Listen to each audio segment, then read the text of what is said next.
The war room of the Zephyrian Empire buzzed with excitement.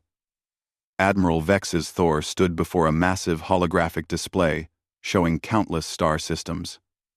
Each glowing dot represented a world under Empire control.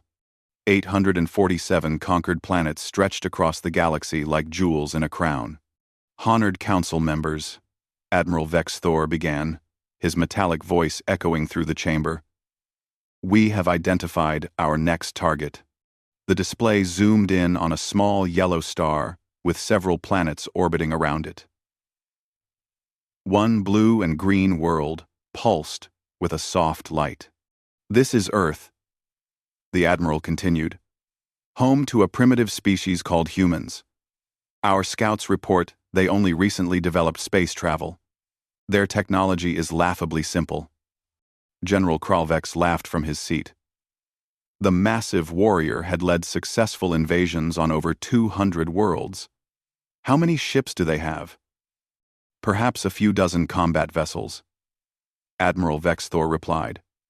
Their weapons appear to be basic projectile systems and crude energy beams. Nothing that could threaten even our oldest ships. The council members nodded approvingly. Another easy victory would add to their impressive record. The Empire had never failed to conquer a world within 72 hours of making contact. Sir, a young intelligence officer interrupted. The humans have been broadcasting strange signals into space for decades. Music, entertainment programs, and what they call art. Admiral Vex's Thor waved dismissively. Typical behavior for a weak species. They waste time on useless cultural activities instead of building proper defenses. Meanwhile, millions of light years away, Commander Park Min-jun stood on the bridge of Seoul's Pride, Earth's primary defense station.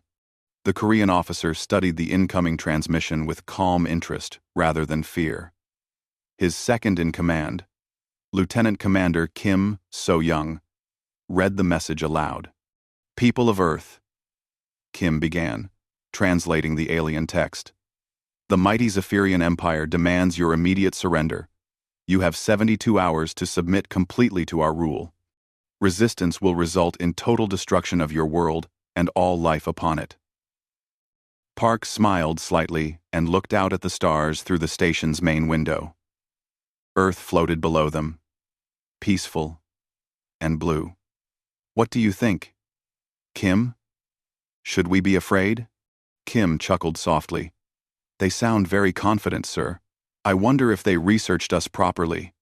Send our standard first contact response, Park ordered. Polite decline of their demands. Offer of peaceful negotiations.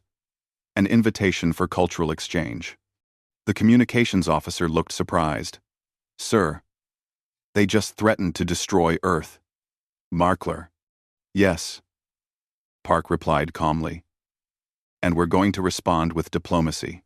Sometimes the most unexpected response is the most effective one. Back on the Empire's capital world, Admiral Vex Thor stared at Earth's response with confusion. No species had ever responded to an invasion threat with a dinner invitation and offers to share music. Sir, his aide reported nervously. The humans are requesting permission to send cultural ambassadors to our fleet.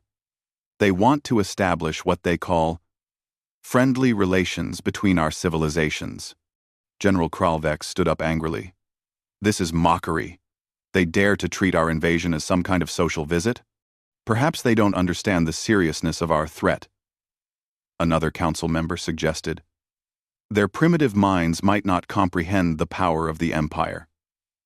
Admiral Vexus Thor nodded slowly. Deploy the pacification fleet immediately. 200 ships should be more than enough to handle this minor annoyance. General Kralvex, you will lead the assault personally. It will be an honor, Kralvex replied with a savage grin. This will be over before the humans even understand what happened to them. On Earth, Dr. Lee Hae-won received the news of the approaching alien fleet in her underground command center. The chief military strategist appeared remarkably calm for someone whose planet was about to be invaded by a superior alien force. How many ships are they sending? She asked her assistant. 200 vessels, ma'am. Each one appears to be larger than our biggest battleship. Dr. Lee nodded thoughtfully. Activate Protocol 7. Begin Phase 1 immediately. Ma'am, are you certain? Protocol 7 seems very relaxed for this situation. Trust me, Dr. Lee replied with a small smile. Sometimes the best way to win a fight is to let your opponent think they've already won. Across Earth's military installations, a strange transformation began. Instead of frantic preparations for war, human forces implemented what appeared to be the most casual defense strategy in military history. Weapons were prepared, but not in the obvious ways the aliens would expect. Ships were positioned, but not where conventional tactics would place them. Commander Park watched the preparations with satisfaction. Kim, do you remember what happened the last time someone underestimated humanity? Which time, sir? There have been so many throughout our history. Exactly, Park replied. We've had plenty of practice at being underestimated. Oh. In the depths of space, the Zephyrian pacification fleet moved toward Earth with supreme confidence. General Kral Vex stood on his flagship's bridge, already planning the victory celebration. His fleet had never taken longer than 3 days to completely conquer any world. Sir, his tactical officer reported, they appear to be positioning vessels in completely illogical patterns. Kral Vex laughed harshly.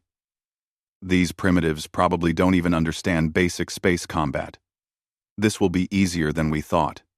The general was right about one thing. This battle would indeed be easier than he thought, but not in the way he expected. As the two forces moved toward their historic encounter, neither side fully understood what was about to happen. The Zephyrian Empire was about to learn that some species become most dangerous when they appear most helpless. And humanity was about to demonstrate that 847 previous victories meant nothing when facing an opponent who had spent their entire history turning disadvantages into advantages. The stage was set for a confrontation that would change the galaxy forever. The Empire's greatest strength would meet humanity's greatest weapon: the ability to smile in the face of overwhelming odds, while quietly preparing something that would shock the universe. The Zephyrian fleet emerged from hyperspace at the edge of Earth's solar system, like a swarm of metal predators. 200 warships arranged themselves in perfect battle formation, their weapons powered and ready for the quick destruction of human resistance. General Kral Vex expected to see desperate human forces scrambling to defend their homeworld. Instead, he witnessed something that had never happened in 847 conquests. A single human ship approached his massive fleet. Sir, his tactical officer reported with obvious confusion, one small human vessel is requesting permission to come alongside our flagship. Kral Vex stared at the display in disbelief. They want to... What? They're broadcasting on standard diplomatic frequencies. The ship's commander identifies himself as Captain Choi Yun-ho of the Earth vessel Busan's Hope. He's requesting formal first contact protocols. The general's mandibles clicked together in frustration. First contact protocols? We're here to conquer them. Captain Choi's calm voice filled the Zephyrian bridge as his transmission continued. Greetings from the people of Earth. We understand there may have been some miscommunication regarding your visit to our system. We would like to extend an official welcome and discuss peaceful coexistence between our species. Admiral Vex Thor's image appeared on the communication screen, his expression showing complete bewilderment. General, what is happening? Why are the humans treating this as a diplomatic mission? I have no idea. Kral Vex replied. Every species we've encountered either surrenders immediately or attacks us desperately. These humans are acting like we came here for a trade negotiation. Back on Sol's Pride, Commander Park watched the alien fleet's confused movements with quiet satisfaction. Lieutenant Commander Kim So-young stood beside him, monitoring communication channels. Sir, the aliens seem genuinely puzzled by our response, Kim reported. Their fleet formations keep shifting, as if they're waiting for us to do something predictable. Good, Park replied. Confusion is exactly what we want right now. Begin broadcasting our cultural exchange packages. Within minutes, human transmissions flooded Zephyrian communication networks. Instead of military intelligence or battle plans, the aliens received something completely unexpected: human music, art, literature, and scientific discoveries. Bach's symphonies mixed with K-pop songs. Shakespeare's plays arrived alongside modern poetry. Mathematical proofs for faster-than-light travel, shared space with recipes for Korean barbecue. Dr. Song Ji-hoon, Earth's leading xenopsychologist, studied the alien responses from his research station. Fascinating, he murmured to his assistant. Their psychological profiles suggest they've never encountered a species that responds to aggression with curiosity instead of fear. What does that tell us about them? The assistant asked. It tells us they rely entirely on intimidation, Dr. Song explained. Look at their ship designs.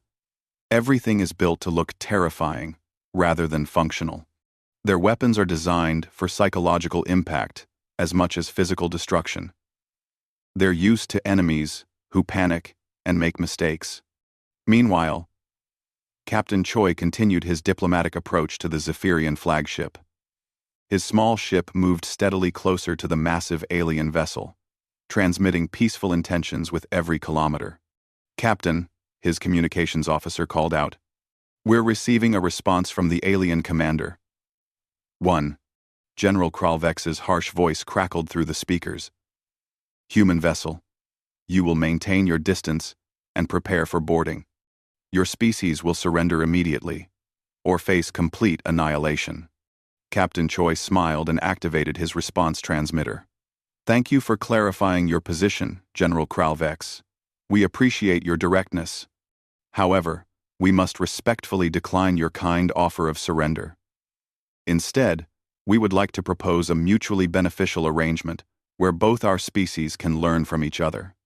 The silence that followed lasted nearly 30 seconds. Did he just decline our demand and make a counteroffer? Admiral Vex, Thor asked in amazement. "I think he did, sir," Kralvex replied weakly. Dr. Lee Hae-won monitored the entire exchange from her command center, making careful notes about alien reactions. "Phase 2, she announced to her staff. "Begin demonstrating human technological innovations." Human ships throughout the solar system suddenly came alive with activity. But instead of aggressive military maneuvers, they began showcasing peaceful technologies. Asteroid mining operations demonstrated advanced resource extraction. Terraforming equipment showed how humans could transform lifeless worlds into gardens. Medical ships broadcast information about human biological sciences and healing techniques. The Zephyrian fleet watched in growing confusion as their intended victims offered to share advanced technologies freely. "Sir," the Zephyrian intelligence officer reported nervously, "some of their technologies appear to be more advanced than our own. Their medical science is particularly sophisticated." General Kralvex felt his confidence wavering for the first time in his military career. "How is that possible? Our scouts reported they were primitive." "Perhaps our definition of primitive needs adjustment," Admiral Vex Thor suggested uncomfortably. The turning point came when Captain Choi made an unexpected request. "General Kralvex, we've studied your ship's energy signatures and noticed some inefficiencies in your power distribution systems. Would you like us to share some modifications that could improve your ship's performance by 30%? The general stared at his tactical displays in shock. Human sensors had somehow analyzed his flagship's most classified systems from outside its shields and identified improvements that his own engineers had missed. "This is impossible," he whispered. "No species should be able to do that." "Sir," his chief engineer interrupted excitedly, "the human calculations are correct. Their proposed modifications would indeed increase our efficiency significantly." Commander Park watched the alien fleet's increasingly frantic communications with calm satisfaction. "Kim, I think they're starting to understand that they may have made a serious miscalculation. Should we reveal more of our capabilities, sir? Not yet, Park replied thoughtfully. Let them think about what they've seen so far. Sometimes the most powerful weapon is the enemy's own imagination. The Zephyrian Empire had conquered the galaxy through overwhelming force and psychological intimidation. They had never faced an opponent who responded to threats with genuine curiosity and offers of friendship. For the first time in their history, they found themselves completely unable to predict what would happen next. General Kralovex realized with growing dread that humanity might be far more dangerous than any warrior race or advanced civilization the Empire had ever encountered. They had met a species that treated every challenge as an opportunity to learn something new. General Kralovex had reached the limit of his patience. 3 days of human diplomacy and technological demonstrations had left his fleet confused and his reputation in question. Admiral Vexus Thor's increasingly frustrated messages from the capital demanded immediate results. Enough games, the general declared to his bridge crew. These humans mock us with their false friendship. We will show them the true power of the Zephyrian Empire. His targeting officer looked up nervously. Sir, which installations should we strike first? All of them, Kralvex replied coldly. Begin with their military bases, then their population centers. I want this planet broken within hours. The Zephyrian weapons were truly terrifying. Plasma beams that could melt through solid rock like water. Quantum torpedoes that phased through most known shield technologies. Energy disruptors that could shut down entire power grids from orbit. The Empire had spent millennia perfecting instruments of destruction. The first salvo struck Earth's primary military installations with devastating force. Massive explosions bloomed across continents as Zephyrian weapons found their targets. General Kralvex watched the destruction with satisfaction, expecting to see human forces in chaos. Instead, something impossible happened. The humans didn't panic. Major General Kang Tae-young stood in his underground command center, watching damage reports flow across his screens with calm professionalism. Activate Flexible Response Protocol, he ordered his staff. Begin intelligence gathering operations immediately. Sir, his aide asked uncertainly, shouldn't we be coordinating our defense? We are, Kang replied with a slight smile. The best defense against an unknown enemy is learning everything about them as quickly as possible. Across Earth's surface, military installations that appeared to be destroyed were actually sophisticated decoys. Real defensive positions remained hidden underground or in seemingly civilian locations. But more importantly, every Zephyrian attack was being analyzed in detail. Dr. Yuna Ra led the rapid response research team from a hidden facility beneath Seoul. Excellent, she announced as data streams poured in from the alien attacks. We're getting perfect readings on their weapon systems. Argers data streams. Argers data streams. Ma'am, one of her scientists asked, shouldn't we be trying to stop them from destroying our decoys? Why? Dr. Yoon replied cheerfully. Every shot they fire gives us more information about their technology. This is the best research opportunity we've had in decades. In space, Captain Jung Soo-jin commanded humanity's first active response to the Zephyrian attack. Her squadron of seemingly primitive human ships engaged the alien fleet's outer perimeter. The Zephyrians expected either desperate last-ditch attacks or quick surrender. They got neither. Captain, Jung's tactical officer reported, the aliens are using standard intimidation formations. Their weapons are extremely powerful, but their targeting systems have a 0.7-second delay between lock-on and firing. Noted, Jung replied calmly. Continue evasive maneuvers. Remember, we're not here to win this engagement. We're here to learn. Her ships danced around Zephyrian fire with surprising agility, but more importantly, they gathered detailed scans of every alien weapon system. When human ships were hit, they transmitted their sensor data before going offline. What looked like military defeats were actually intelligence victories. General Kralvex grew frustrated as human resistance continued longer than expected. Why won't they break? He demanded. Every other species panics by now. Sir, his intelligence officer reported nervously, the humans appear to be studying our attacks rather than simply trying to survive them. What do you mean? Their ships are deliberately exposing themselves to our weapons fire while taking detailed scans. It's as if they're treating this battle as a learning exercise. The general's confusion deepened when human forces began displaying technology that shouldn't exist. Ships that had appeared damaged suddenly revealed they were running detailed analysis programs. Defensive installations that seemed destroyed turned out to be sensor arrays collecting intelligence. Lieutenant Colonel Shin Bo Ram led the most audacious human operation of the battle. Her squadron deliberately allowed themselves to be captured by Zephyrian forces. Their ships disabled, but their crews apparently helpless. Colonel, one of her pilots whispered as Zephyrian boarding parties prepared to search their vessel, "Are you certain about this plan?" "Trust the process," Shin replied quietly. "Sometimes, the best way to study your enemy is from the inside."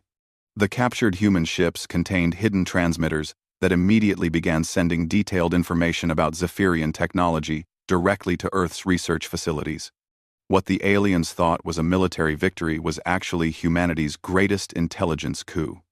Dr. Lee Hae-won analyzed the incoming data with growing excitement. "Remarkable," she told her staff. "Their technology is powerful but incredibly specialized. They've optimized everything for psychological intimidation and quick conquests." "What does that mean for us?" her deputy asked. "It means they've never faced an opponent who could adapt their strategy mid-battle, Doctor," Lee explained. "Look at these weapon patterns.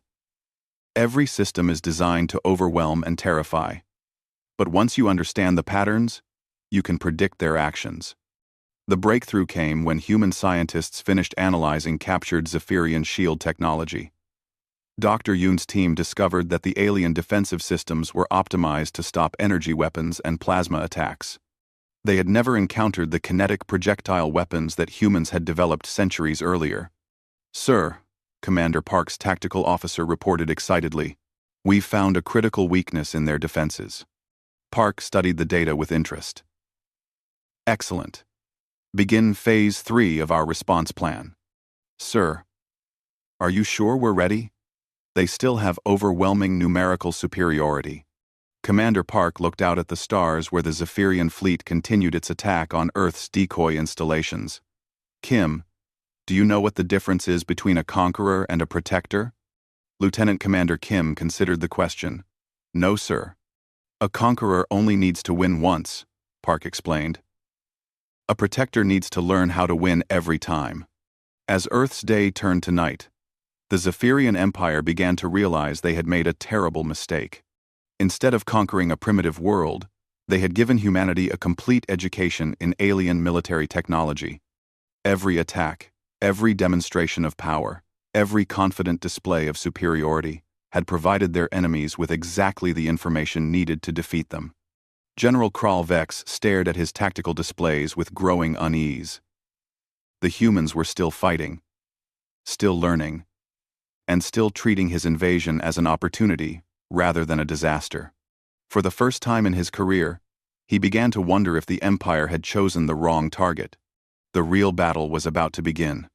Admiral Vex Thor's emergency transmission reached General Kralvex at the worst possible moment. The Admiral's image flickered with interference as his voice carried across space from the Empire's capital. "General, what is your status? High Command expected Earth to surrender 3 days ago." Kralvex looked around his bridge at the worried faces of his crew. "Sir, we've encountered some unexpected complications. The humans are not responding according to standard conquest protocols." "Explain." "They appear to be studying our attacks instead of trying to stop them. Our intelligence suggests they have reverse-engineered significant portions of our technology." Admiral Vex Thor's expression darkened. "That's impossible. No primitive species has ever adapted to our tactics within weeks, let alone days. Nevertheless, sir, I recommend requesting additional forces."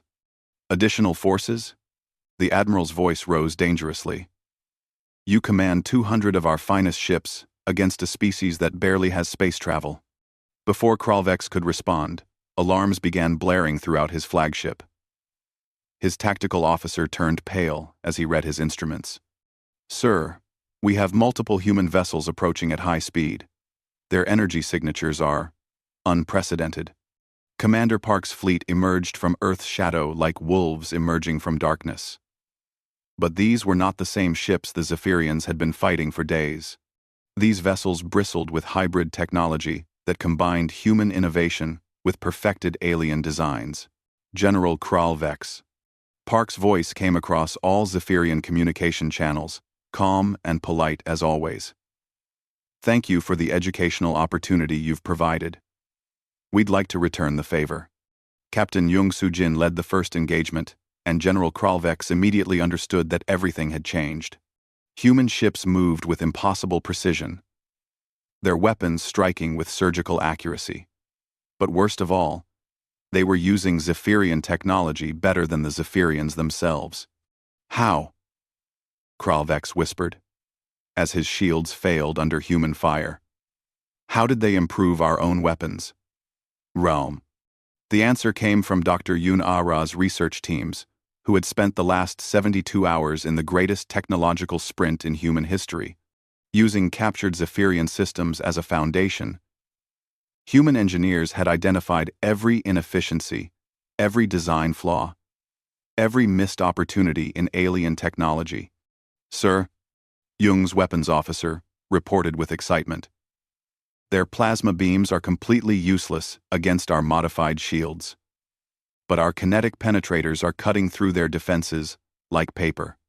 The Empire's greatest strength had become their weakness.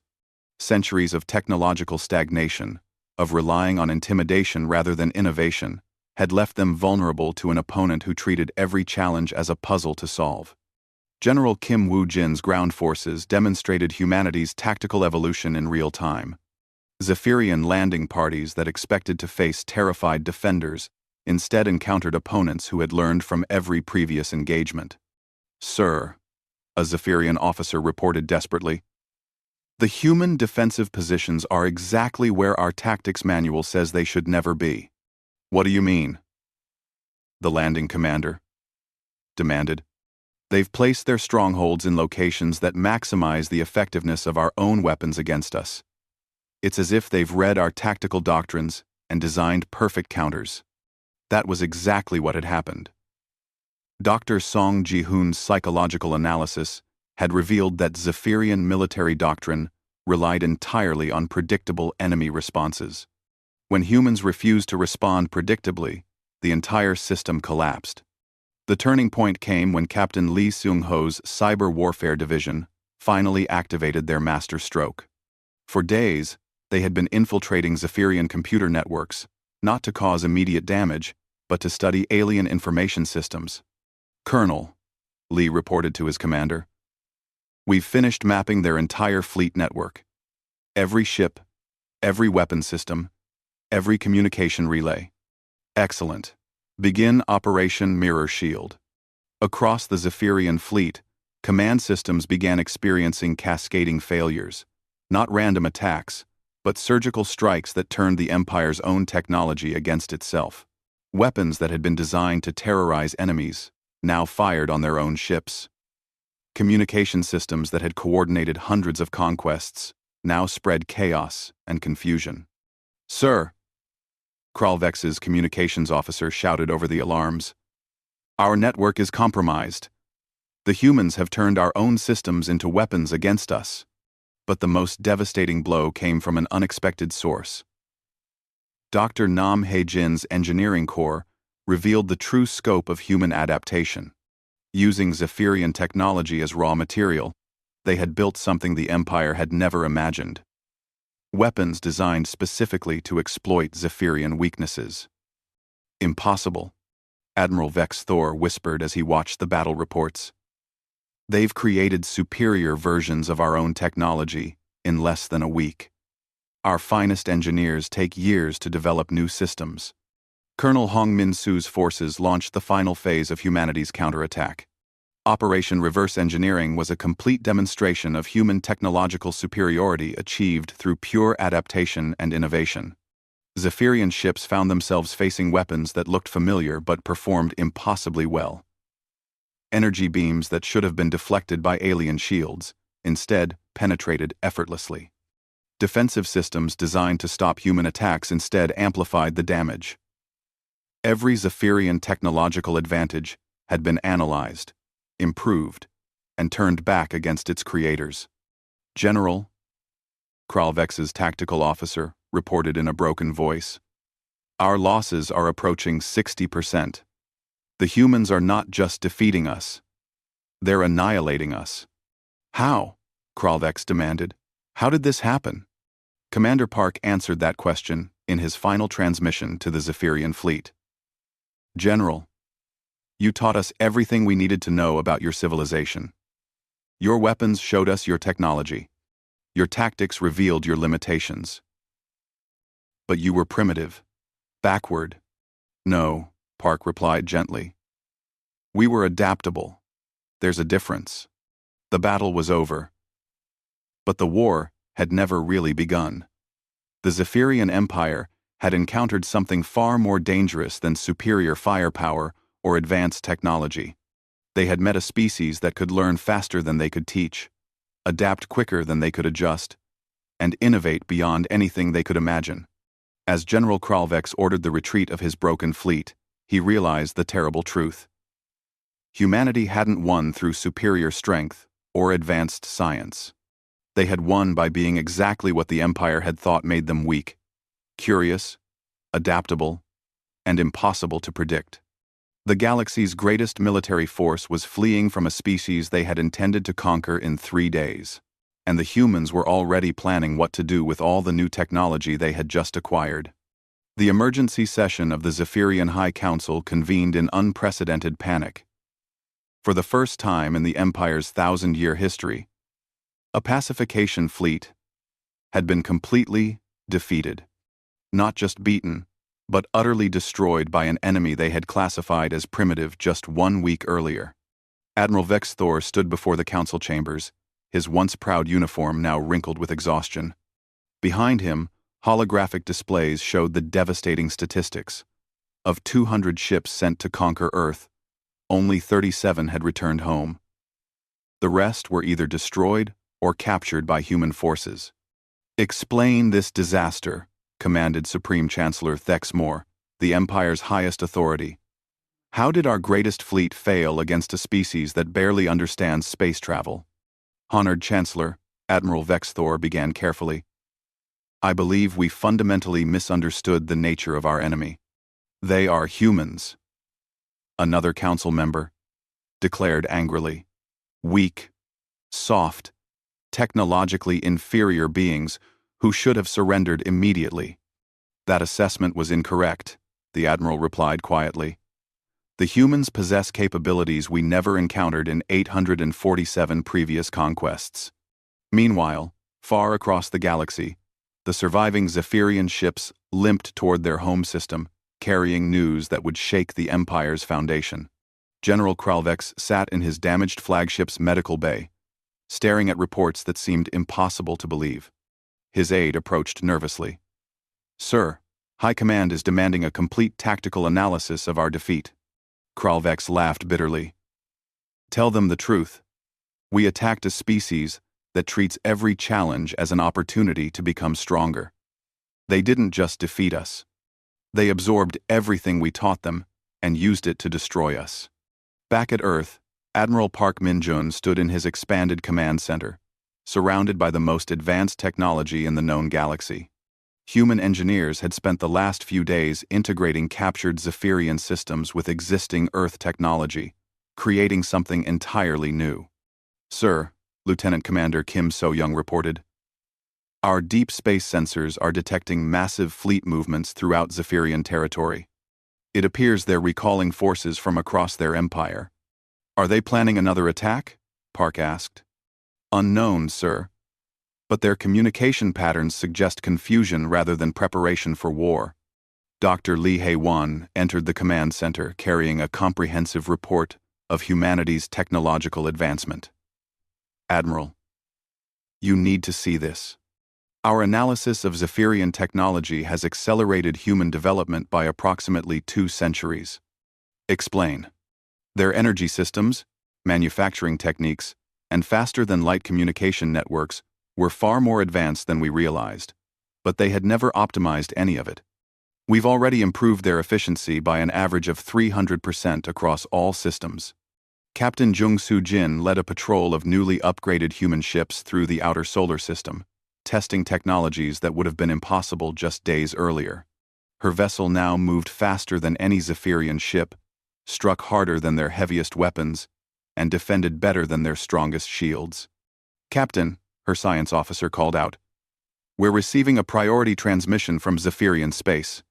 Put it through." To everyone's surprise, the voice that emerged from their speakers was not hostile but pleading. It was Supreme Chancellor Thexmore himself. "People of Earth," the Chancellor began, his proud voice now humble with desperation. "The Zephyrian Empire requests immediate ceasefire negotiations." Admiral Park received the transmission in his command center and shared a meaningful look with his officers. "Kim, do you remember what we originally offered them?" "Peaceful coexistence and cultural exchange, sir." "Indeed. Open a channel to their leadership." The conversation that followed would be remembered as the moment the galactic balance of power shifted forever. Supreme Chancellor Thexmore found himself negotiating not from a position of strength, but from one of complete defeat. "Admiral Park," the Chancellor said carefully, "we may have been hasty in our initial approach to Earth."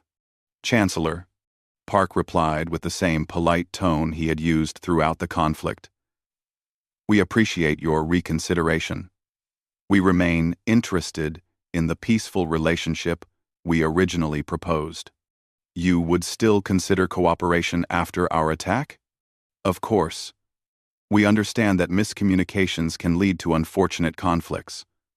We're willing to move past recent events if your people are genuinely interested in mutual benefit." Dr. Song Ji-hoon monitored the negotiations with fascination. "Remarkable," he told his research team. "They still don't fully understand what happened. The Empire built their entire identity around military conquest. Facing an enemy they cannot defeat or intimidate has left them psychologically shattered. The terms humanity offered were generous beyond belief. Instead of demanding submission or reparations, Earth proposed exactly what they had originally suggested: technological sharing, cultural exchange, and peaceful coexistence. The only difference was that now the Empire understood humanity was offering these terms from a position of absolute strength rather than weakness. General Kim Woo-jin oversaw the transfer of Zephyrian prisoners back to their own forces.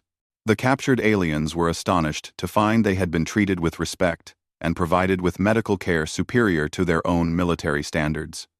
"Why?" one Zephyrian officer asked his human guard. "Why treat enemies with such kindness?" "You're not our enemies," the guard replied simply.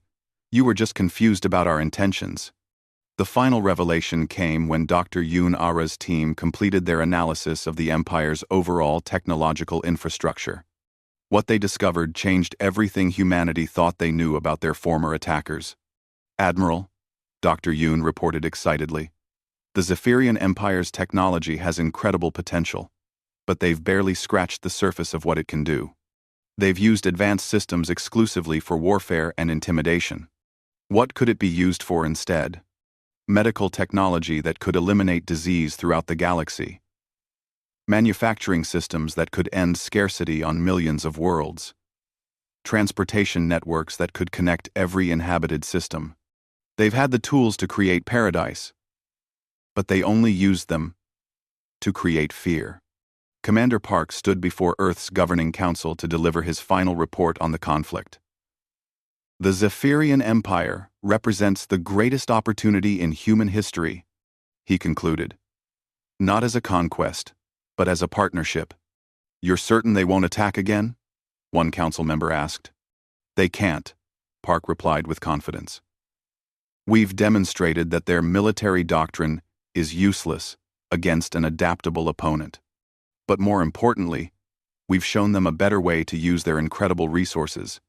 6 months later, the first joint human-Zephyrian research station began operations in neutral space. Former General Kralvex worked alongside Dr. Yoon to develop medical technologies that would save billions of lives across the galaxy. Admiral Vex Thor collaborated with Captain Jung to design exploration vessels that could reach previously impossible destinations. The galaxy had expected humanity's first contact with an advanced alien civilization to end in either submission or desperate resistance. Instead, it ended with the transformation of both species into something greater than either could have achieved alone. The Empire had sent their best to conquer Earth, but humanity had responded by showing them how to become better than they ever imagined possible. The stars themselves would never be the same.